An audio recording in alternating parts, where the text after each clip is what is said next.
If you have been injured as a pedestrian in a motor vehicle collision, we at Berger and Green are here to help you. We have the ability to determine who is at fault for such a collision and to make your claim in the best light possible for you.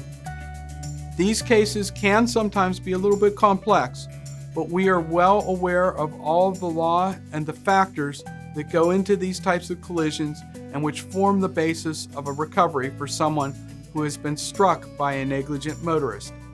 Some of the considerations would include the applicable traffic laws. So we would want to know whether or not you were in a pedestrian crosswalk, whether or not there was a pedestrian crosswalk available, whether or not you had been visible for a period of time that the other driver should have been able to stop within the assured clear distance. We would want to know whether it was dark or light, whether there was any rain or snow or other impediments that would make you less visible to a driver.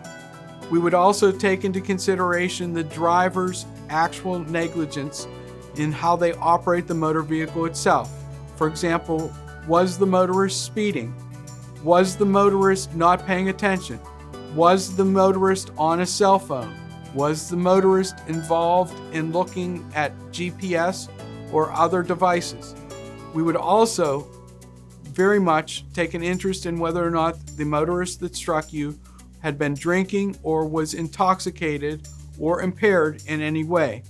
If these factors are present, they certainly help us to build a case. Berger and Green has been representing people who have been injured as the result of motorists striking pedestrians for a long time, and we know what to look for, and we are here to help you. Thank you for visiting our website. For a free evaluation of your case, call, text, or complete the Contact Us form.